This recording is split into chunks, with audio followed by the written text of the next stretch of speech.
What's up and welcome to my guitar channel. As Halloween is swiftly approaching, I thought it would be appropriate to teach you how to make some creepy sounds on your guitar. In this video, I'm going to look at chords, arpeggios, which are more or less the same thing, and how to create some textures and atmospheres that are going to add to the creepiness of whatever you're making. All of the techniques discussed in here were used to create this.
Now the point of this video is not to show you several different chords that are always going to work. It's actually to give you the framework of how to approach this. So in any situation, if you want to start adding some level of creepiness into your music, you now have a few tools that you can use and experiment with. Now in showing you how to do it, it gives you the opportunity to explore it in the way that you find interesting and latch onto original ideas that you've come up with. For example, you start with one chord and you try out all of these techniques, and then you either use one of them, a combination of them, or none of them at all, and you will end up with something original that you can call your own. There's no wrong answers with this, it's just ways to explore the sonic qualities and get the emotion out of the music that you're writing. Now, before we get into any specifics, we've got to remember that creepiness comes from a place of tension. When you're scared, it's not because you feel totally comfortable. So you have to elicit that in the music that you play. If you are immediately releasing the tension that you've built up, then there is no chance for the creepy uncomfortableness to come out in the listener. To make something creepy, you essentially need to find a tension and hold on to that tension for as long as possible without making the listener get up and walk away. To think about it in a different way, you need to make the listener somewhat uncomfortable with the sounds that you're making, but you don't want to make it so uncomfortable that it's better for them to not be in the room. It is a balance, but that's something that you are actually actively aiming for. Onwards, everything here is presupposing that we're using a minor key. I tried this with major keys and it just sounds too happy. I mean, it all is context. You can make a major chord sound very uncomfortable by putting certain notes in there, but for demonstration purposes, I'm just going to play in minor or minor style, minor, Phrygian, Dorian, melodic minor, something like that, just to keep it easy. You can do it with whatever. If you're using major chords, it's a lot harder to make it work. So the first technique or idea or whatever we're calling it today is to use open strings. Now this one's actually really vanilla in terms of it can just sound like a normal chord. However, used in the right place, an open string can add a new tonal texture, because if we play this note, it sounds different to this note. Right? If we throw this open note in this chord, we're immediately getting a different tone. Everything else sounds a lot warmer and more comfortable, and then we've got a sharp one thrown on top. However, in plenty of places, these open strings are not that obvious. The reason why I bring this up as the first and most important point is because pretty much all of the other techniques don't work unless we're incorporating some level of an open string into our creepiness. Now, what I actually recommend you do to practice this is you take any chord, anywhere, and just start experimenting with what happens if you had an open string there instead. So let's say we take C major and we just have the top two strings being open. That open B there, it makes it a C major 7, but that adds a level of uncertainty, a level of difference, a level of shrillness. But that leads us on to point 2, which is to use semitones. Now on guitar, it's actually laid out in a way that it makes semitones quite hard to play. This is an easy way to play it. Sounds horrible, but starts becoming quite hard if I'm doing that. If we want to put 3 of them together, we've just got to... The only place to really easily do 3 with one hand is with an open string. Right, you see how immediately in me demonstrating those, it is a certain level of discomfort. It's kind of hard to sit comfortably for 10 minutes, and that's the only noise you're hearing. There. However, if we take, instead of this E minor chord that we used in the last example, we move it down 2 frets and we go to the D minor chord, we immediately get a lovely creepy clash. Now my finger here is on the 6th fret on the B string, playing an F, and then of course the high E is an open, so we've got the F and the E clashing together. Together they sound horrible, but in context of the chord, they sound lovely. This is playing the D, the E and the F, which is the first, the second and the third notes in the scale D minor.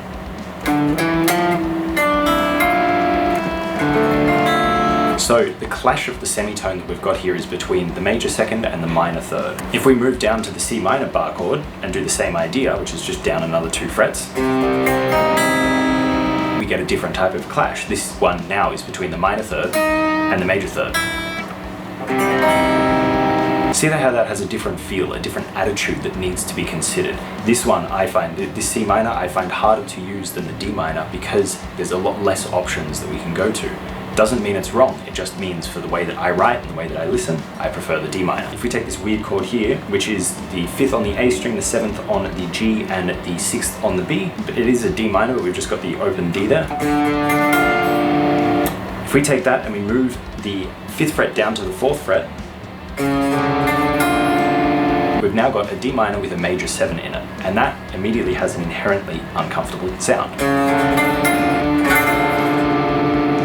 This has now transferred the semitone clash between the major 7 and the tonic.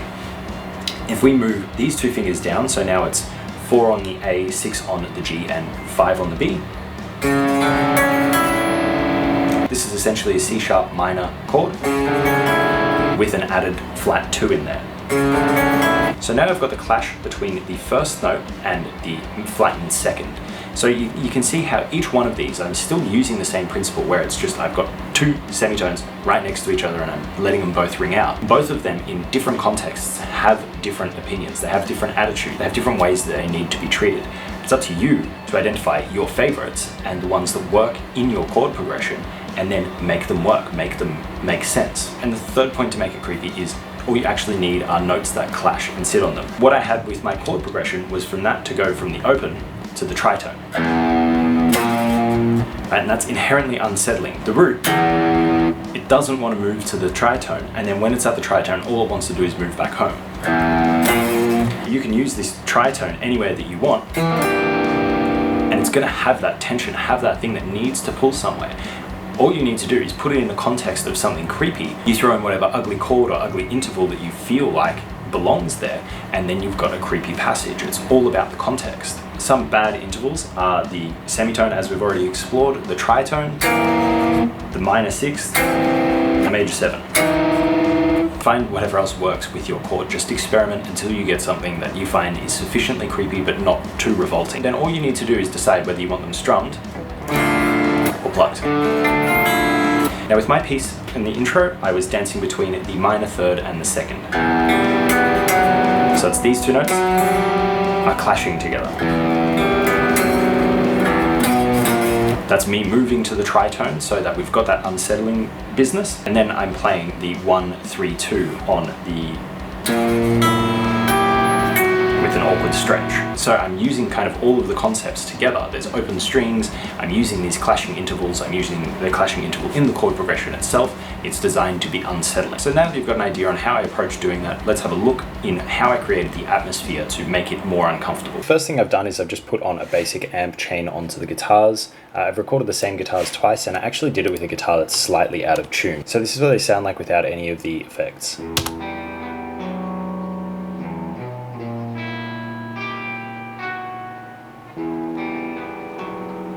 Right, now I chucked an H delay on there, got that so it's actually detuning the delay a bit, so it sounds like this. You hear how like they slowly go up in pitch. That adds to the detuned feel and the craziness of it. It's got a basic EQ on that, nothing special, and then I've got a reverb here. So all together.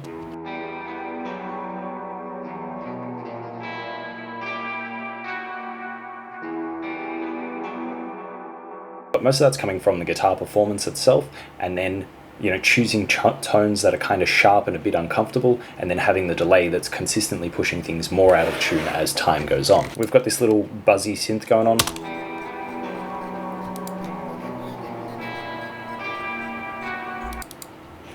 These are nothing that special, it's just a bit of background to be creepy, something to distract us in the background. And then of course we've got our very solid sub-synths going on, and just a bit more discomfort. It's all pretty subtle stuff, but it all really adds.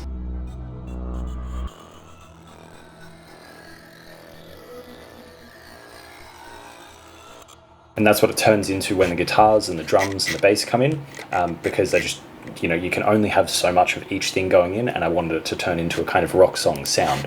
So on the guitars, that's pretty straightforward. It's just, a basic guitar chain that I like with some EQ. That's just a fade-in guitar, and this is just a bass sound that I like. And then that's pretty much it. As the composition moves along, it's quite a tense sound for most of the time. As it builds more,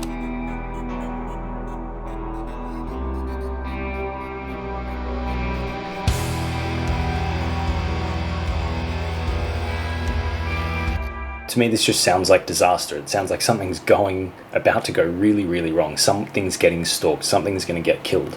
And then, of course, we can't have this building up for forever. So I give some relief eventually into the main riff of what could be a song.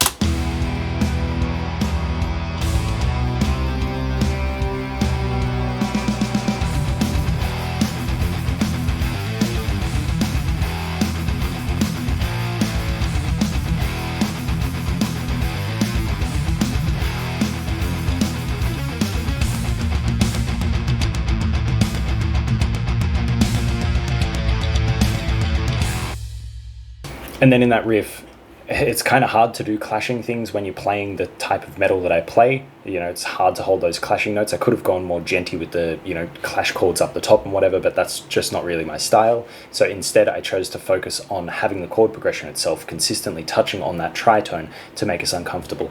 Anyway, that's kind of what I did for it. Once again, it's just a case of experimenting, and I want to add in layers of what's creepy, what's uncomfortable, how can I make it, more tense as time moves on, and build it into something that then explodes into something chaotic. Experiment, experiment, experiment, and you got what I got. Thank you so much for watching my video. Please let me know if you've got any questions below, or if you have any tips that you'd like to share with the rest of the viewers that come here. I do plan on this being a community one day, so any shared bit of information is something that can help everyone along. Please do not hesitate to do that. Other than that, I will see you next week with more stuff about music. Bye.